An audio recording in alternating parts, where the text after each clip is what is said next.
if you want. I pledge allegiance to the flag of the United States of America and to the republic for which it stands, one nation, under God, indivisible, with liberty and justice for all. So, Greg, you want to lead us in a prayer? Sure would. Thank you, Lord, for this incredible time we live.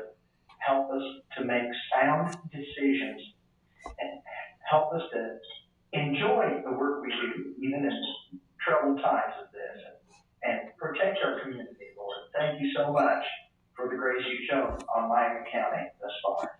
In your name we pray. Amen. Amen. Okay, we'll call the April 22nd of 2020 School Board of Trustees to order. Roll call, please, Gary. Alan Wilson. Present. Jim Jenkins. David Sheblow. Here. Robert Denny. Here. Tim White. Here. Christy Householder. Here.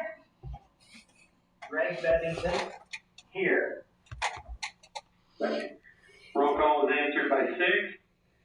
Items 1.2, additions or deletions to the agenda. Are there any tonight, Dr. Klein? We have a couple items, Mr. Dane. The first one would be 8.6, and this is the spring athletics letters. Casey has met with the other TRC athletic directors, and they developed a few differences, but he's put together an item for us that we would like to get approved this evening. So it's basically how are kids in the spring going to get letters? You know, how that process works. And then item 8.7, we've got a note from Kim Lewis. Her budget is very healthy, and she would like to bump up the salaries for only cafeteria workers. So those are the two items to move forward with, and that would allow us to then moving forward for the next several payrolls, pay at that new rate, which she has done the research on that is comparable to other areas. So it's not like it's outside the box. That just kind of gets us to right about the other areas. So those are the two additions. Okay. Hearing the additions to the agenda, I'll entertain a motion to approve as amended. So moved. Second? Second. Roll call. To approve. Alan Wilson. Yep. Yes. Jim Jenkins. David Sheblow. Yes. Robert Dane. Yes. Tim White. Yes. Christy Householder. Christy Householder. Greg Bennington, yes. Did we hear from Christy? I think she said yes. Okay, I didn't catch that. Okay. Brings us down to item 2.1. Excellent education. We will recognize the student Rotarian at a later date, whenever we can meet in person again. So, Correct. brings down to item 3.1. Approval of minutes from the regular meeting, March 31st. I'll entertain a motion to approve the minutes from March 31st meeting. Motion by Christy, second.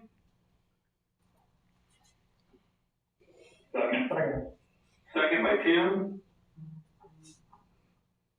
Roll call. Alan Wilson. Yes.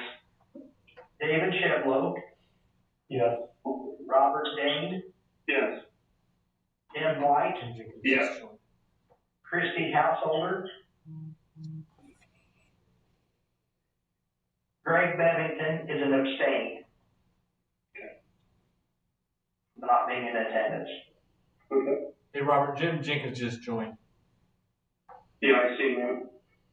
Okay, that brings us down to items 4.1, 4.2, financial business, Dr. Clay. Yes, you have board in Dropbox the docket for this month. You'll see under payroll claim listing check date 3/27/2020 for $426,882.06. Check date 4/10 of 2020, $406,533.56. Under the accounts payable register from 4/1 of 20 to 4/22 of 20 for $688,960.61. So we're recommending this evening for your approval a total of $1,522,376.23 this date, April 22nd of 2020. Okay, thank you. I'll entertain a motion to approve the financial business as reported. So moved. Motion by Greg, I'll entertain a second. Second. Second by Dave. Roll call. Alan Wilson, Yes. Jim Jenkins,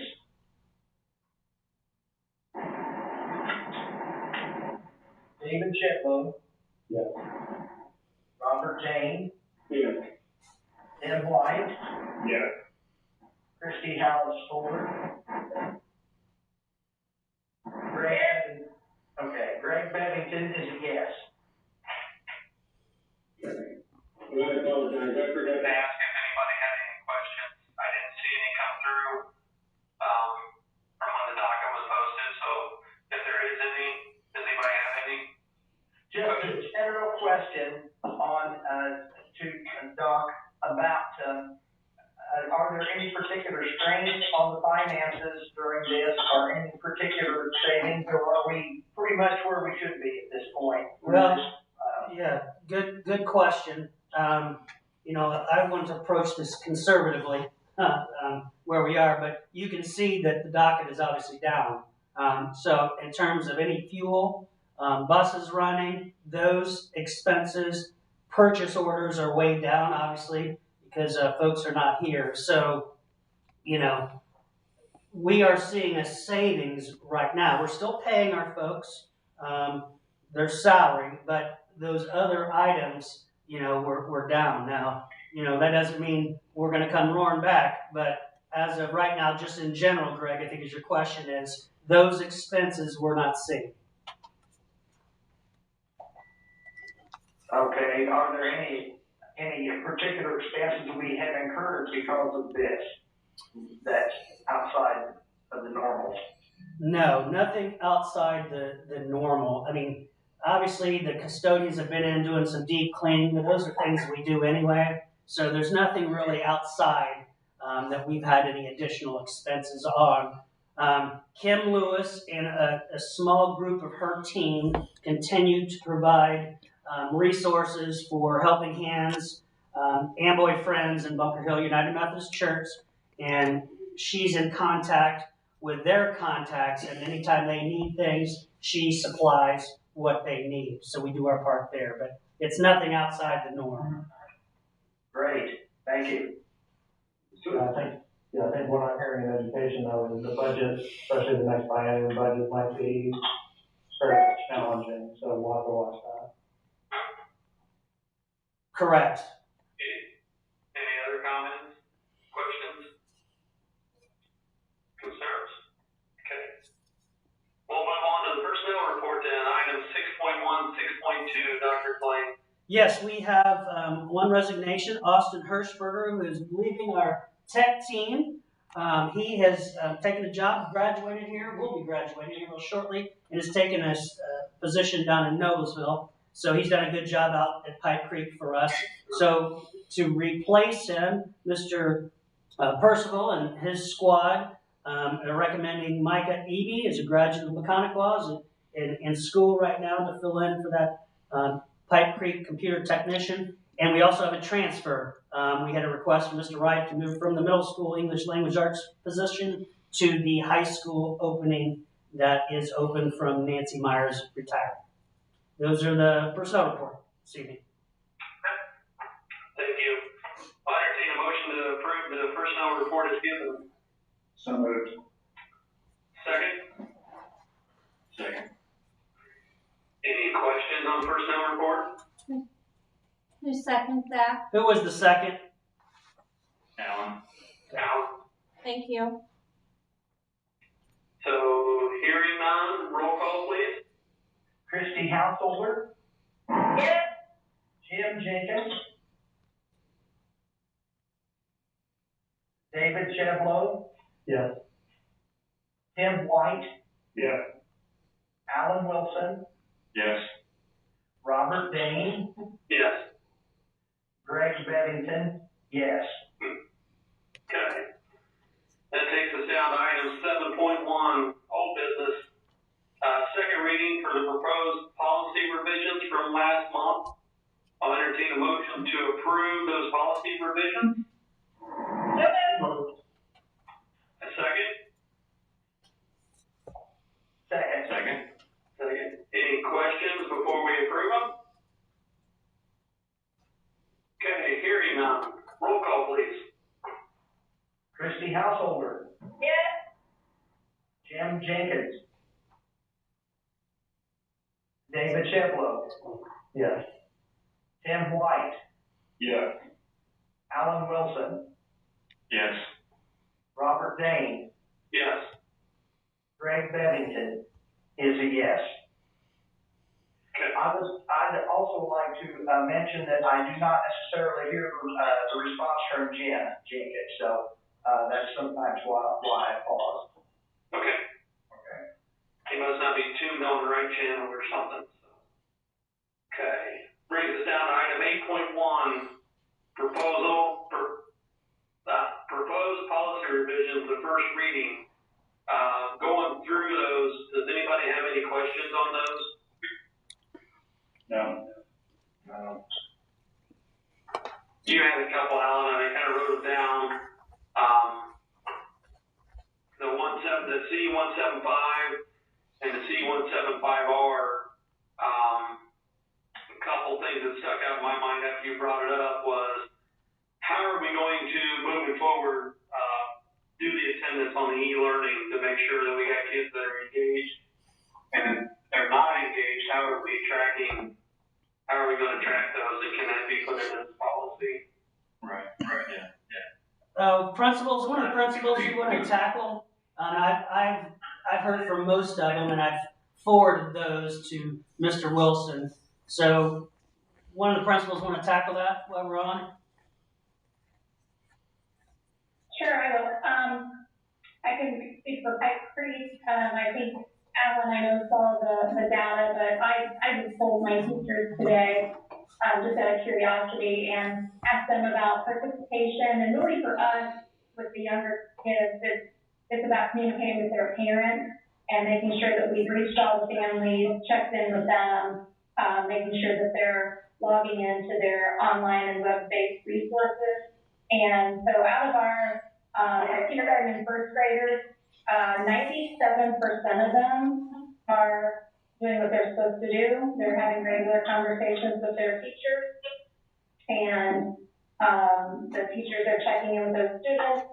Some of them, for the struggling students who they may be a little more worried about their progress at home, they're setting individual appointments with them and listening to them read, or practicing sight words with them, something like that.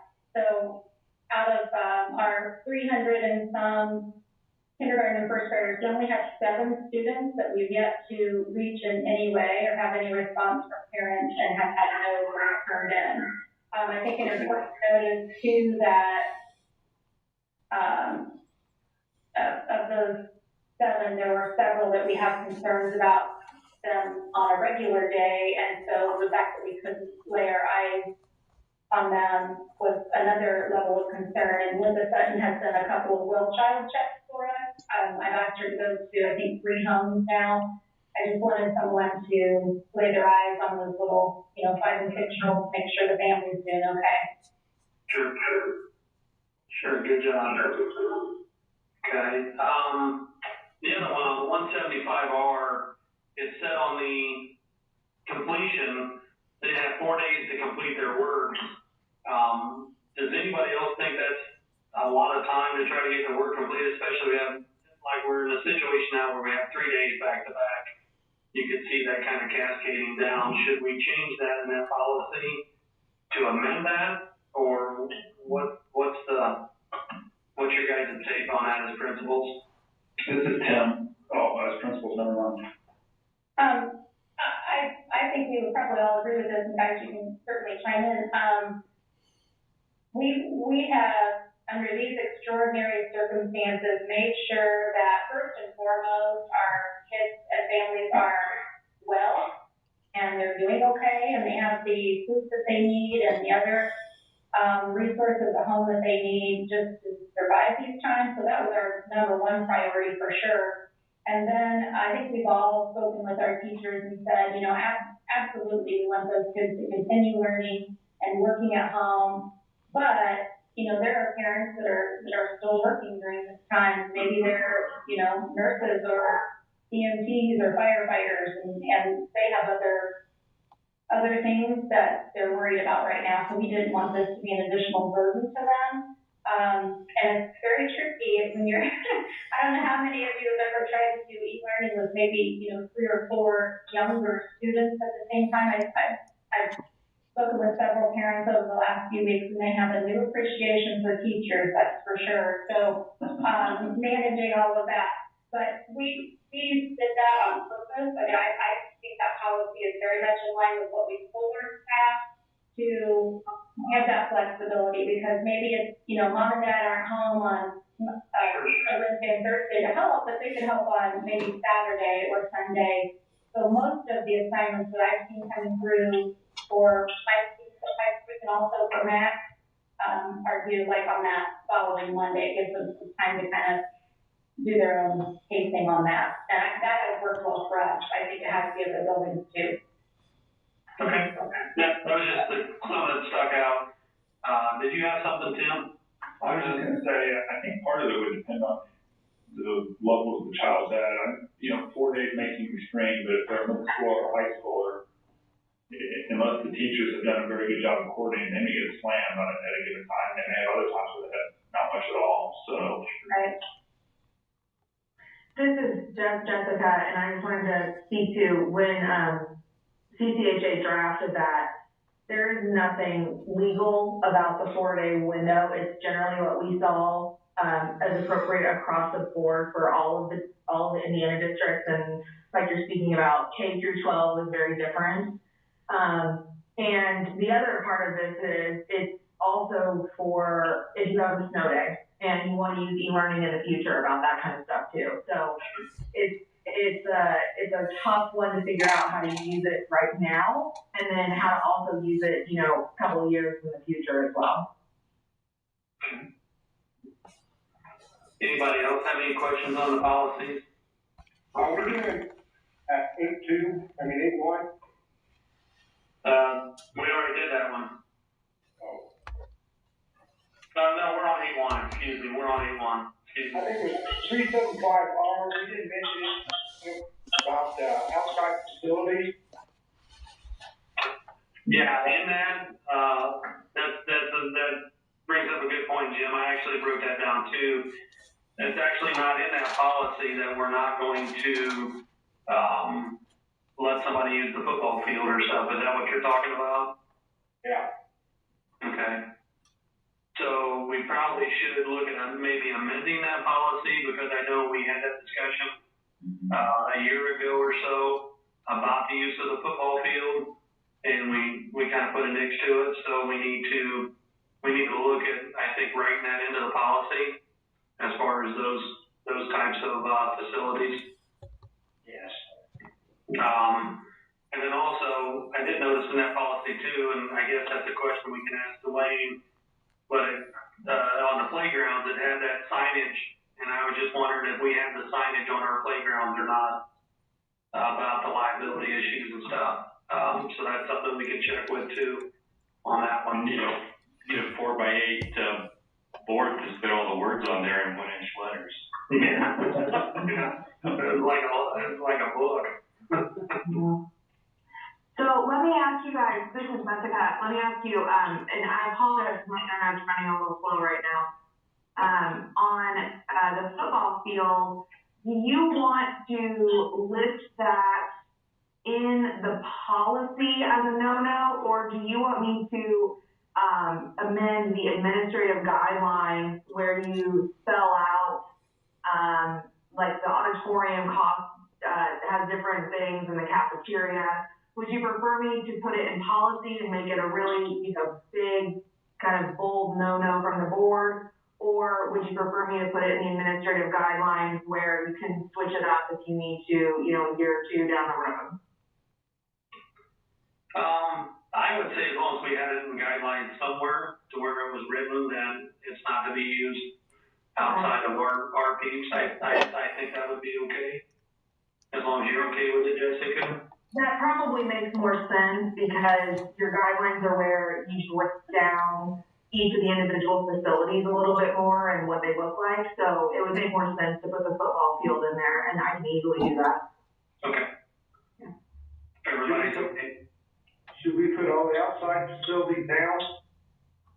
Like ball diamonds and tennis courts and.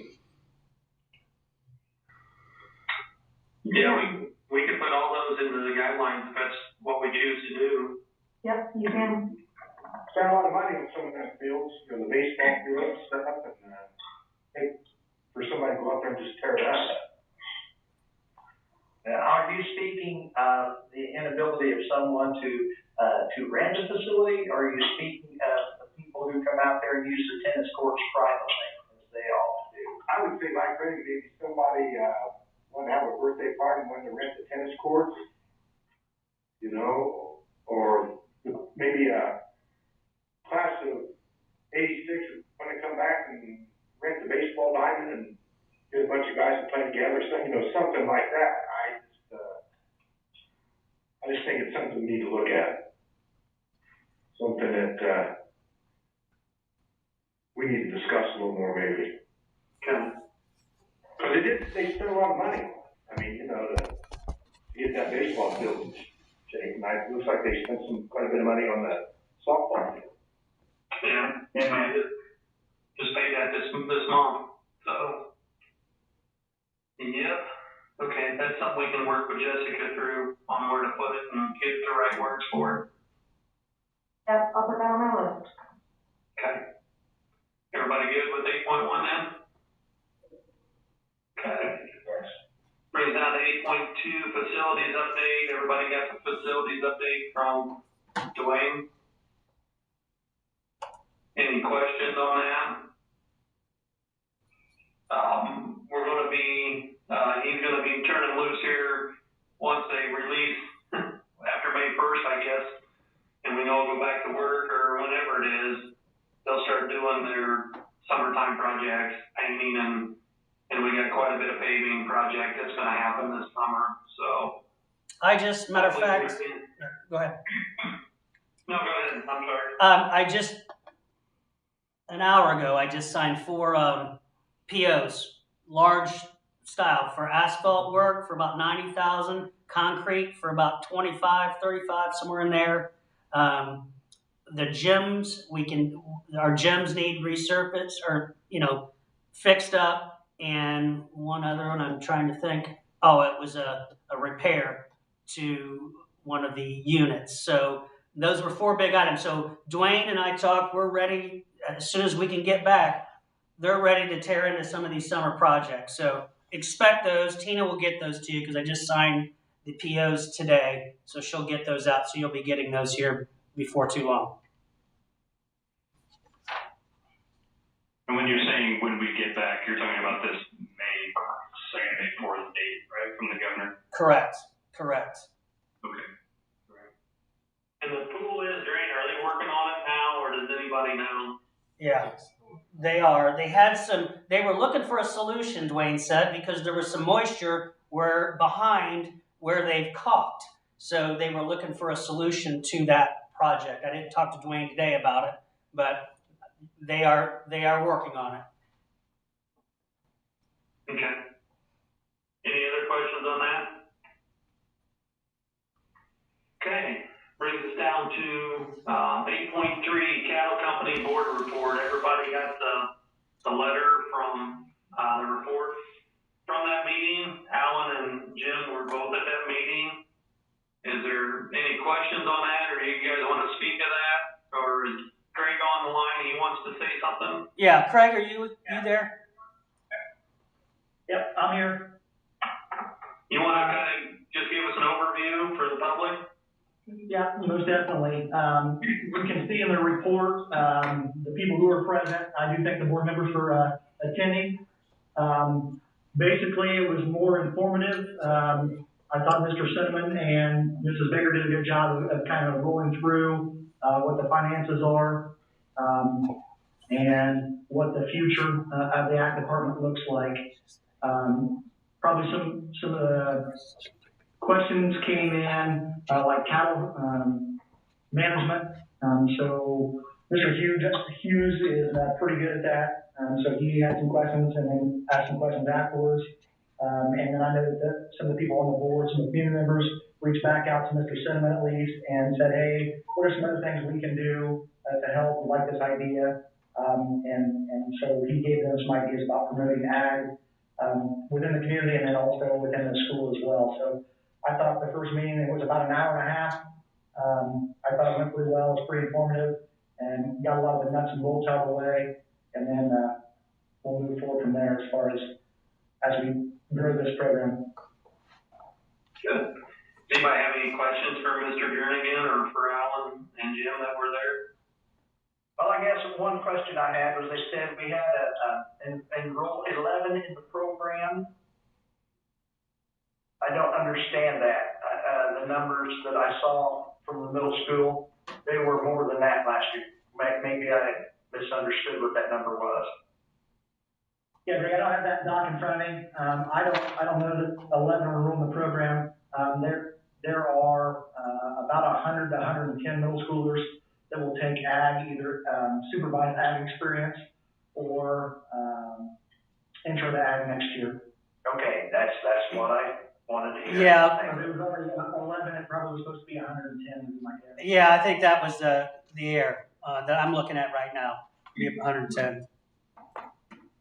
Okay. And I wanted to make sure I had at least one question, so I went ahead and put that in there for you, Greg. Thank you for that. Anybody have anything else for this?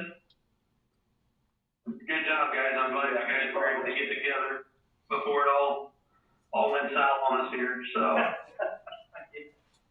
probably one of the last meetings, right? So 8.4, approval of donation, Dr. Clay. Yes, we had one donation. We had an anonymous donation of $100 to go to unpaid lunch accounts. So we'd ask that you approve that this evening. Okay. I entertain a motion to approve the donation as given. So moved. Alan and Christie, roll call please. Christie Householder. Yes. Jim Jenkins. Yes.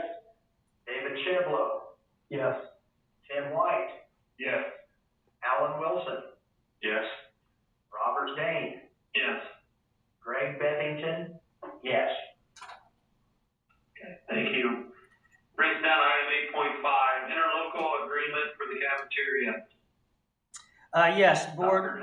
Yeah, and I believe Kim Lewis is on with us also. This is a yearly agreement that we do, so she works through a co-op, and the co-op then works with different vendors, milk, bread, and dairy products. So we're asking for your approval this evening. You've seen the agreement in your docket. Yes. I entertain a motion to approve the interlocal agreement for the cafeteria. Second? Second. Okay. Any questions? No. Okay. All those or I can't do that. Roll call, please. Christie Householder. Yes. Jim Jenkins. Yes. David Chevlo. Yes. Tim White. Yes. Alan Wilson. Yes. Robert Dane. Yes. Greg Bevington. Yes. Okay. Thank you. Brings down item 8.6, spring athletic letters. Correct. Thank you, Mr. Dane. This is an addition to the agenda, and I believe everyone has a copy of that spring letter. Is that correct? Yes. Okay, so I won't read that. I know this was a lot of work that the ADs went into to kind of come up with a policy that made it fair to our spring athletes. So we're recommending this for your approval this evening. a motion to approve the adjustment for the spring athletic letters. Christie, and a second? Second. Any questions on this? No. Thanks, Roll call, please. This is just a one-year deal, right? Correct. I mean, Well, we hope so.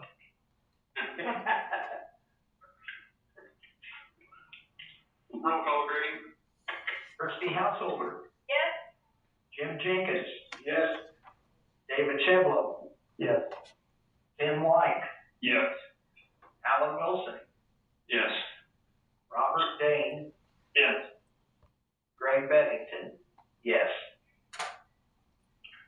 Okay, that brings us down to item 8.7, salary increases for the cafeteria workers. Correct. As you guys follow each month, we seem to have quite a few cafeteria folks that are kind of in and out. So Kim, because of her budget where it is in solid standing. She wanted to boost the salaries of her cafeteria workers. So we're bringing that to your approval for this evening.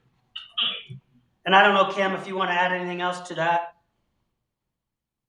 I'd like to remember now is that one reason I want to do this is the state requires the lunch fund to keep a running balance of only 3 months expense. And for the last several years, we've always been over that and we get wrote up for it. And so I thought, what better way to spend it than to give our cafeteria staff some raises. And we have bought new freezers, new refrigerators. We've painted the kitchen, the cafeterias, and we put in all new LED lighting in all the kitchens and cafeterias prior to all of this, and I've still got a very healthy balance. Okay. Entertain a motion to approve item 8.7. So moved. Second? Second. Okay, any questions for Mrs. Lewis on this? Okay, hearing none, roll call please. Christie Householder. Yes. Jim Jenkins. Yes. David Cheblo. Yes. Tim White. Yes. Alan Wilson. Yes. Robert Dane. Yes. Greg Bennington. Yes. May I ask Thank who was you. the, Robert, may I ask who seconded that motion, please? Alan. Alan did. Thank you. And I want to I'll add try a to big speak thank up. I want to add a big thank you. I thank you, and I know the cafeteria staff will thank you also. You're welcome. Please pass on our thanks to them for the work that they do. I will. Thank you. Brings us down to item number 9, superintendent comments. Yes, board. Way to go. I mean, our new norm here. We're all online here. We're all figuring this out thanks to our tech team. So this is, we've learned more about Google Hangouts and Zoom than we probably ever thought we would, but it's pretty cool to be able to use the technology to continue moving forward. So I want to thank you for that. I want to thank our staff and students. They continue to be rock stars, as I call them. I'm going to be on a conference call tomorrow with the head of kind of the national organization for e-learning distance. Candace Dotson used to be with the DOE. There's a core of us that just going to touch base. So it's just amazing to see the things that can go on. I mean, for those of you, I mean, I've got a couple at home and I've got my wife at home chirping in my ear. So I know how when we need to make adjustments on e-learning, we do. So week 3 is going well. You can see by the attendance rate that the principal said, I mean, our attendance rate is better doing e-learning than it is coming to school. So those guys continue to do a fantastic job reaching out to our students that, you know, that we care about and wish we could see every day. So I want to thank them.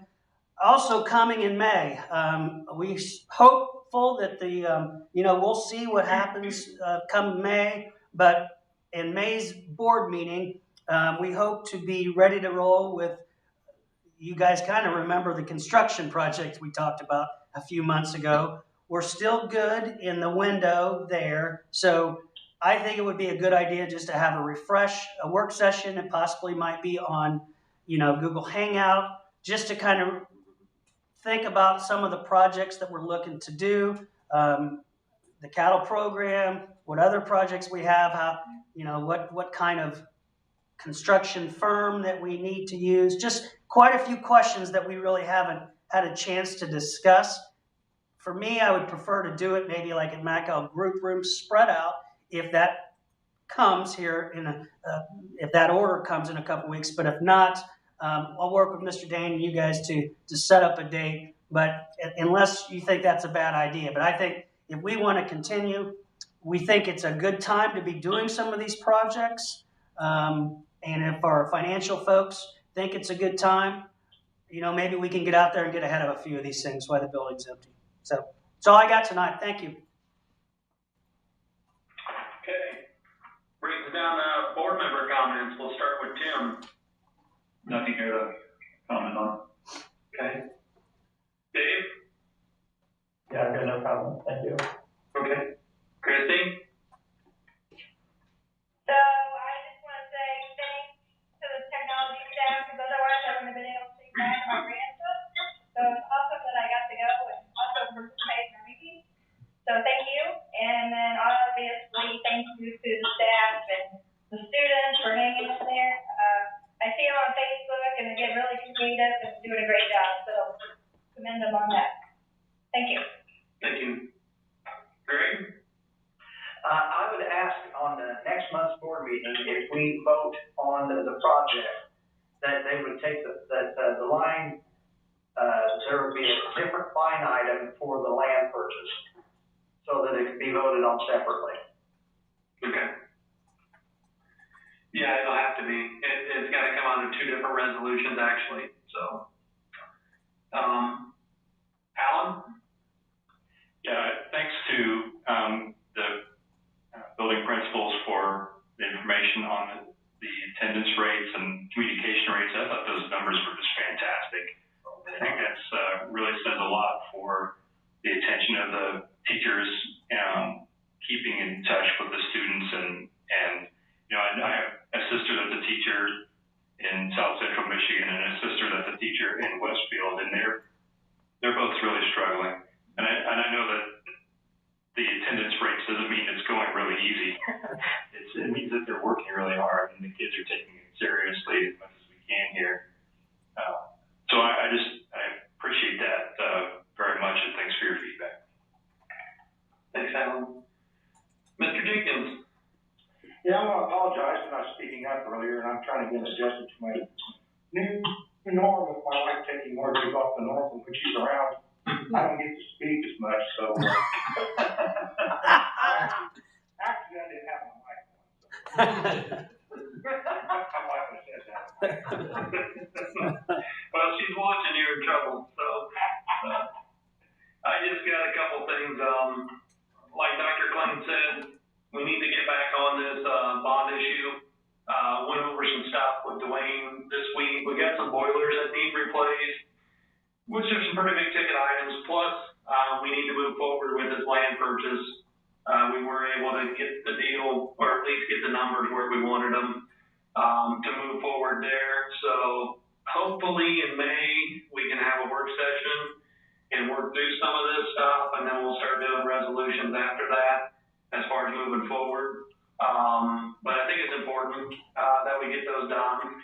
Like everyone else, I'd like to thank the technology department, principals, the janitors, the teachers, everybody that's involved in this new normal that we deal with every day. Hopefully we're all back together real soon. And we can work on the things we need to work on. It's going to be May, but it'll be August before we know it. So there's a lot of decisions that not only our administrators, but us as the board will have to make between now and then. So we're moving forward with the SRO project. We'll work on getting that put out for applications probably next week and see what that's going to look like. So some things that are going on, but if anybody has any questions at all, you know, it's gonna be a long time before our next meeting. Shoot me a text or shoot me an email, and we'll try our best to get the answers back, as quick as we can. So I appreciate everybody coming on here tonight and making this work. It's the new normal, but we hope it's not a permanent normal. So moving forward. Okay. With that, I'll entertain a motion for adjournment. Any comments from Jessica? Oh yeah, Jessica, I'm sorry, she was on here. You're fine. I don't have any further comments unless there's any other, pieces that you want to discuss about police officers or land or anything like that, although it sounds like that might be more appropriate for a May work session. Anybody have any questions for Jessica while she's on the line here? Okay. Hearing none then, I'll entertain a motion for adjournment. So moved. Second? Second. All those in favor signify by saying aye. Aye. Aye. Opposed? See you guys next month. Take care. Thanks, everybody. Take care. Thank you.